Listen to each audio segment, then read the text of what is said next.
श्रीमद् रामायणम। उस वनवासी और उसके मरकट दूत के लिए मेरी लंका में कोई स्थान नहीं है।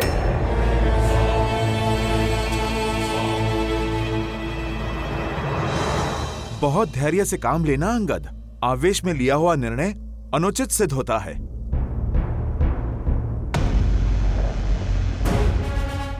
पर मेरे लिए मेरा काम आवश्यक है और मेरी बात ठीक से समझ आए, इसलिए बराबरी का स्थान भी आवश्यक है।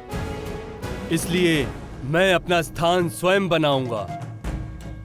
और प्रभु श्री राम की भक्ति में इतनी शक्ति है कि मेरा आसन तुमसे भी ऊंचा बनेगा।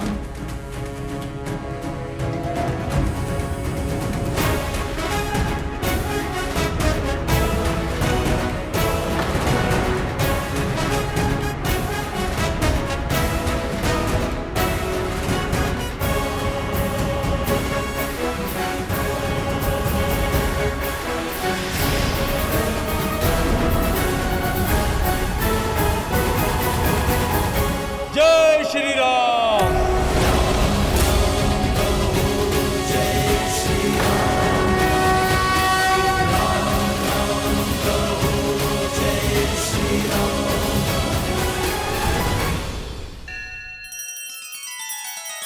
श्री रामचंद्र कृपालु भजु मन हरण भव भय दारुणम।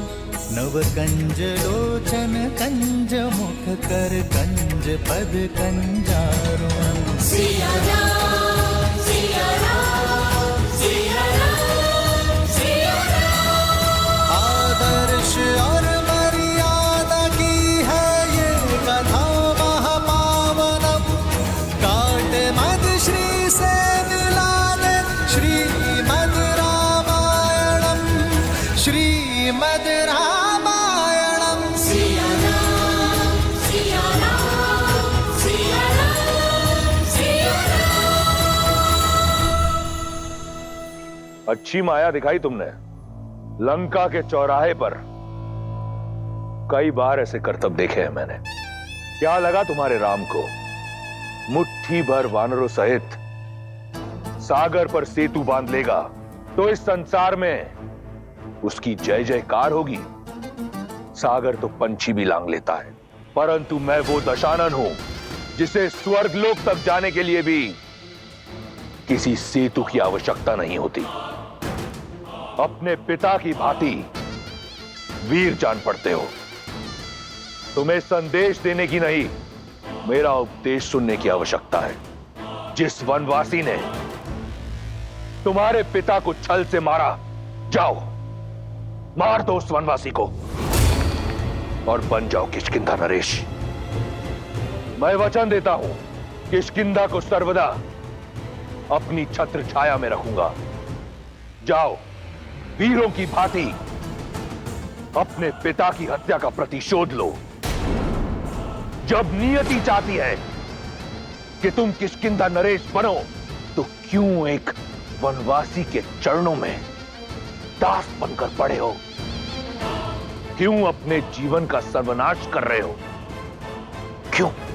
जिन पिता की तुम बात कर रहे हो ना, उन्होंने भी अपने अंतिम समय में श्री राम की शरण ली थी और उन्हीं का अंतिम उपदेश था कि मैं हमेशा श्री राम की सेवा में रहूं। उन्हें अपनी भूल का आभास होने में विलंब हुआ, पर तुम मेरे पिता के मित्र हो, इसीलिए समझाता हूं, तुम विलंब ना करो, अन्यथा पछताने के लिए उतना समय भी नहीं मिलेगा जितना मेरे पिता को मिला। मौन रहो वानर। जिसका तुम गुणगान कर रहे हो, कायर है वो, कायर जो अपनी पत्नी का अपहरण करने वाले को बार बार शांति का प्रस्ताव भेजे। उस कायर का संदेश लाए हो तुम। जिस दया को कायरता का नाम दे रहे हो ना, वो श्री राम की सबसे बड़ी शक्ति है। केवल एक क्षण में तुम्हारे पूरे राक्षस कुल का शीश धड़ से विच्छेद करने का बल है उनके पास। इसीलिए संधि प्रस्ताव भेजने का साहस दिखाया। उन्हें तुम्हारे मूर्खता की चिंता नहीं, चिंता तो तुम्हारे इन भोले लंका वासियों की है, जो तुम्हारे कारण युद्ध में ऐसे पिसेंगे जैसे गेहूं के साथ घून पिसता है। प्रभु श्री राम की सोच तुम्हारे सामने रखता हूं, ध्यान पूर्वक उनका संदेश सुनो। रावण से कह देना अंगद कि सबसे श्रेष्ठ युद्ध वही जो लड़ा ना जाए। युद्ध के यज्ञ में केवल प्रजा का सुख और भविष्य जलता है। युद्ध कोई भी जीते, हारती केवल प्रजा है। जो युद्ध जीतता है वो राज्य पाता है, और जो हारता है वो वीरगति, किंतु दुर्गति उन बालकों की होती है जो अपने पिता खो देते हैं। दुर्गति उन माताओं की होती है जिनकी गोद सूनी हो जाती है। दुर्गति उन स्त्रियों की होती है जो अपने माथे का सिंदूर खो देती है। युद्ध के पलों का दंड संसार युगों युगों तक भुगतता है, और रावण की भूल का दंड समस्त लंका भुगतेगी। इसलिए यह कह देना अंगद कि अंतिम अवसर है तुम्हारे पास। सम्मान सहित सीता को लौटा दो, क्षमा मांगकर संधि कर लो, और अधर्म का पथ सदा सदा के लिए छोड़ दो। अन्यथा तुम्हारे कुल को काल से कोई नहीं बचा पाएगा। लंका का सर्वनाश होगा, केवल सर्वनाश।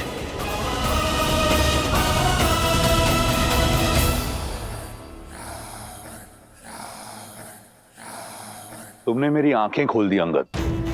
क्या यह सत्य है? यदि मैंने सीता को लौटा दिया तो राम मुझे क्षमा कर मेरा मित्र बन जाएगा।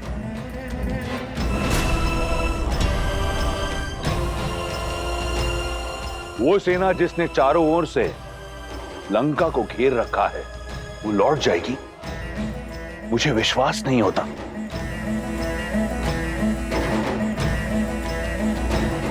जिनका नाम संपूर्ण संसार जपता है, जिनकी आराधना में तीनों लोक लीन है, उनकी बात पर संदेह करना मूर्खता है। मूर्खता? मूर्खता क्या है मैं बताता हूं। मूर्खता ये सोचना है कि रावण उस राम से क्षमा मांगेगा जिसने मेरी बहन की नाक काटी। मूर्खता ये सोचना है कि रावण उस हनुमान से मित्रता करेगा जिसने मेरे अक्षय कुमार का संहार किया। मूर्खता ये सोचना है कि एक निष्कासित बालक कुछ वानरों की सहायता से उस रावण का संहार करेगा जिसने सहस्त्रों वर्षों में सहस्त्रों वीरों का संहार किया हो। मूर्खता यह है कि दसों लोकों के स्वामी के समक्ष एक वनवासी 3 लोगों के राजा होने का दम भर रहा है।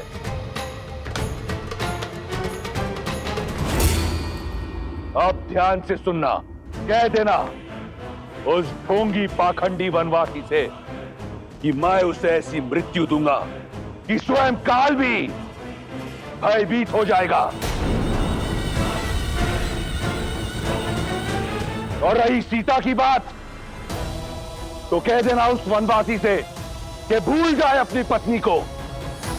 जिस प्रकार अपने राज्य से निकाला गया, उसी प्रकार सीता के जीवन से निकल जाए, क्योंकि अब सीता के साथ राम का नहीं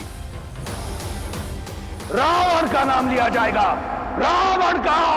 सावधान रावण, अब एक और शब्द नहीं।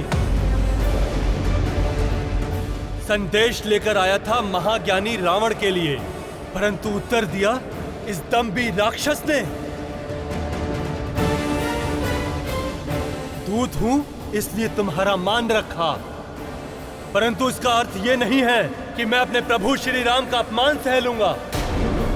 तुम अपनी और लंका की नियति के लिए स्वयं उत्तरदायी होगे रावण। तुम्हारे और तुम्हारे कुल का अंत निकट है। सहस्त्रों वर्ष से ये धमकी सुनते आ रहा हूं मैं। राक्षस पुकारा ना तुमने मुझे, अब बताऊंगा तुम्हें कि राक्षस वानर के साथ करते क्या है। राक्षसों, काट दो इस उद्दंडी वानर का शीश और प्रस्तुत करो मेरे चरणों में। बल तो मैं दिखाऊंगा तुम्हें श्री राम की भक्ति का। जय श्री राम।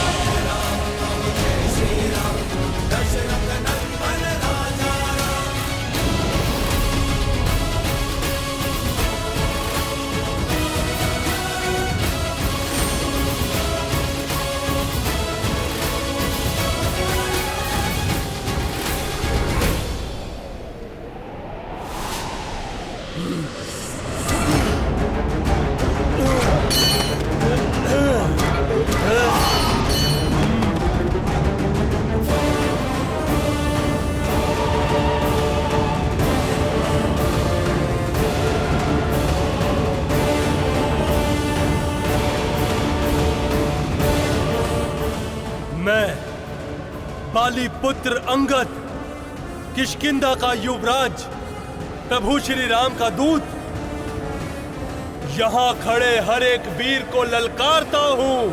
यदि तुम में से कोई भी मेरे पांव को लेश मात्र भी हिला पाया तो सौगंध है मुझे प्रभु श्री राम की, पूरी वानर सेना बिना लड़े लौट जाएगी।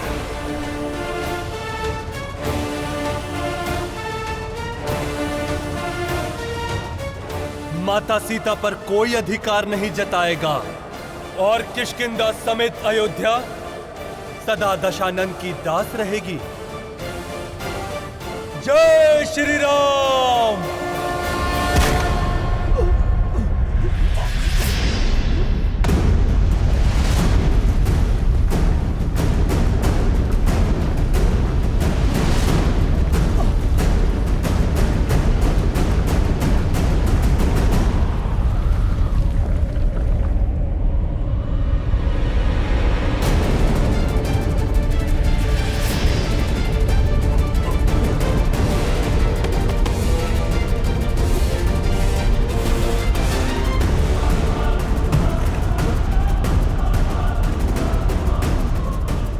ये कैसा भूचाल है? भूचाल का तो पता नहीं। हाँ, तुम्हारे राम का दूत अवश्य लंकेश की सभा में गया था।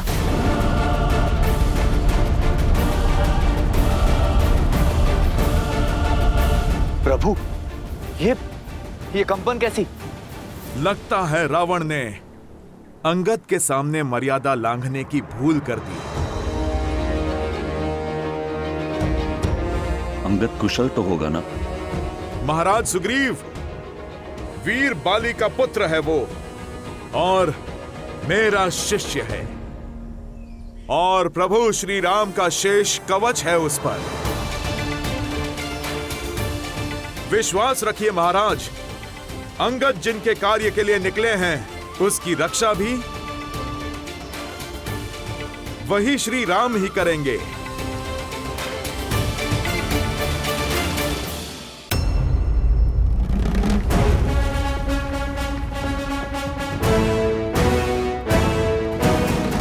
है कोई वीर? है कोई वीर? है कोई वीर? ये तो तुमने सिद्ध कर दिया कि वानरों में बुद्धि कम होती है। आज ये भी सिद्ध हो जाएगा कि तुम में बाली का शौर्य नहीं।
यही है तुम्हारे वीर दशानन? इनके दम पर 10 दिशाओं में डंका बजाने का सोच रहे थे। मौन हो जाओ मूर्ख वानर। अभी तुम इस योग्य नहीं हो कि इंद्रजीत के समक्ष अपनी उपलब्धियों का बखान करो।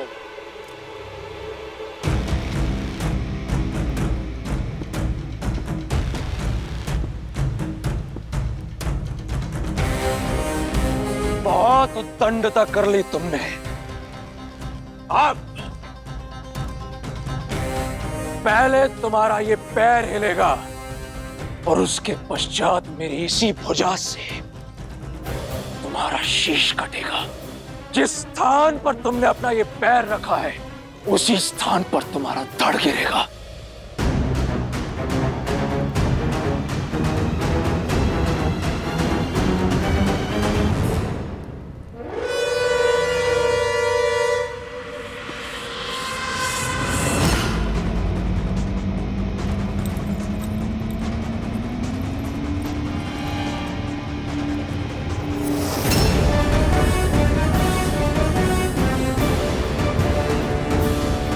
इंद्रजीत आदिक बलवाना, हर्षि उठे जहाँ तह भटकाना। झपटहि करि बल विपुलो पाई, पद न डरई बैठहि सिरुनाई। सुनहु सुभट सब कह दस सीसा, पद कहि धरनि पछारहु कीसा। भूमि न छाड़त कपि चरण, देखत रिपु मद भाग।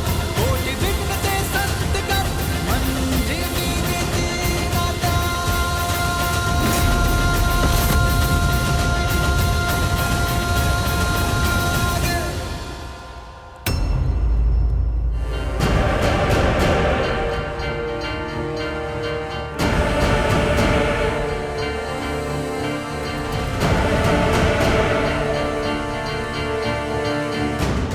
इंद्रजीत?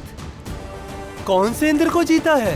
या किसी छोटे बालक को धक्का देकर उसका नाम इंद्र रख दिया था? तुम्हारा इतना दुस्साहस! उद्दंड वानर!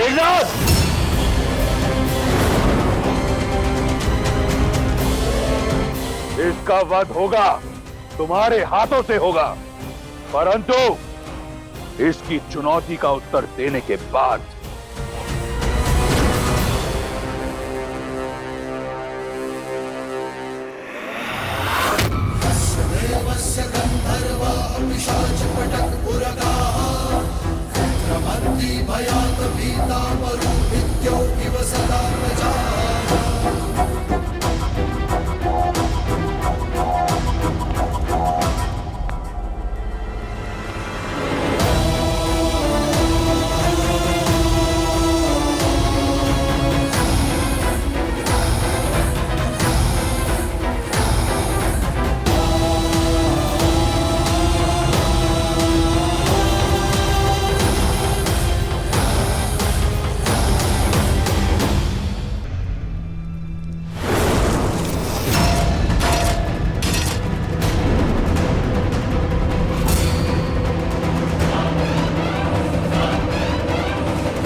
अरे अरे, क्या कर रहे हो दशानन?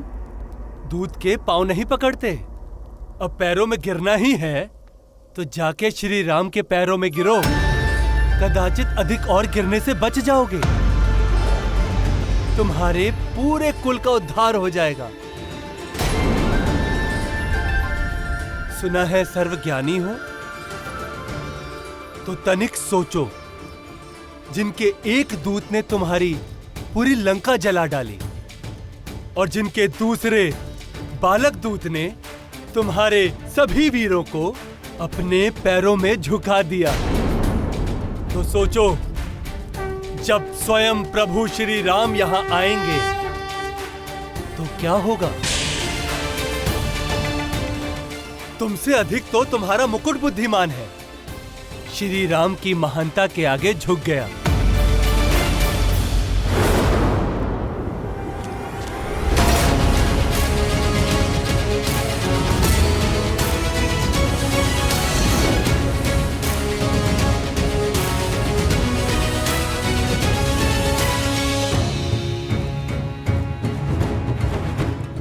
जिसने श्री राम का साथ चुना उसे उनके पास जाने से कोई नहीं रोक सकता।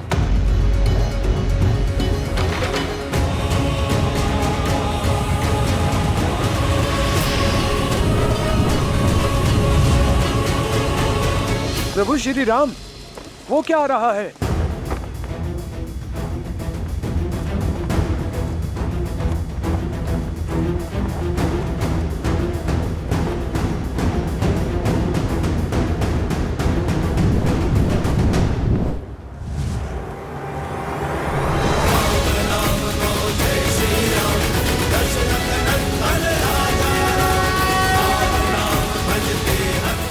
प्रभु, ये रावण का मुकुट है।